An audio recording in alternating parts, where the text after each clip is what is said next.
Suicide or homicide? That's what the FBI is helping to figure out after a man died in the back of a police car in Arkansas. He was shot in the head. Jonesboro police say 21-year-old Travis Carter shot himself in the head while handcuffed with his hands behind his back. But his family and others in the community just don't buy it. Hundreds of people came to a candlelight vigil last week to honor him and to show their support. Some carried signs. One sign said, "Justice for Travis Carter. What really happened?" I traveled to Jonesboro, Arkansas this week to try and get some answers from police. No one is disputing that Travis Carter died from a gunshot to the head while in the back seat of a police car in Jonesboro, Arkansas. The question is, who pulled the trigger? Police say he committed suicide. Quite frankly, I've seen some of our people in custody do some amazing things. But Carter's mother doesn't buy it. She believes Jonesboro police killed her son. I think they killed him. I mean, my son was suicidal. At this point, it's still debatable and still under investigation. Here's why. 21-year-old Travis Carter was handcuffed at the time the fatal shot was fired, double locked behind his back.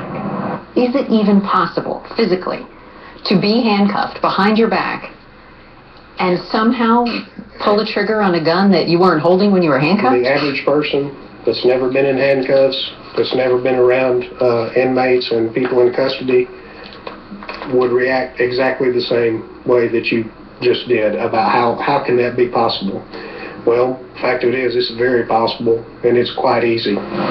Travis Carter and two others were pulled over July 29th, just before 10 p.m., for driving suspiciously. The first officer called for backup. Then the two of them questioned and searched the three men in the truck. When officers first searched Carter, they say they found a small amount of marijuana and some small plastic bags. They did not find a gun. According to the officers, Carter was then placed in the back seat of one of the police vehicles. At that point, they say, he was not handcuffed. It wasn't until later, when the officers searched the suspect's vehicle and found drug paraphernalia like electronic scales and a large bag of white powder, that they patted down Carter again. They placed him once again, they say, in the same police vehicle's back seat, only this time he was handcuffed.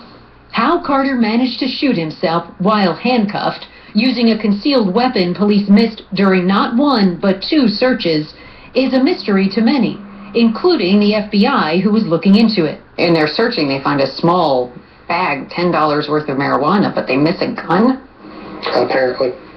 Is that disappointing to you? Yes. The chief says the two men with Carter, who were white, were released. But Carter was held back after the officers, who are also white, discovered he'd given them a fake name, and there was a warrant for his arrest in Mississippi, where he'd skipped out on a drug diversion program. The chief says his officers don't know exactly when the fatal shot was fired, even though they were just feet away.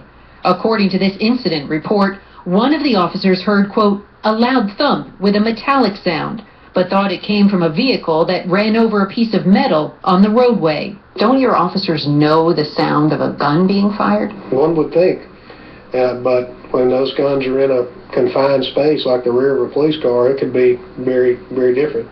It wasn't until the officers were about to leave when police say one of them smelled something burning in his vehicle. The chief says it was likely gun smoke. That's when police say the officer found Travis Carter bloodied and slumped over in the back seat. The officers say they called an ambulance and tried to revive Carter. He died at the hospital. We asked the chief about Teresa Carter's allegations that one of his officers pulled the trigger. Can you safely say you've ruled that out in your investigation? At this stage in the investigation, that's certainly a remote possibility. Like I said, we haven't excluded everything, but I feel confident that that's not what it is, but I certainly understand how she might feel that way.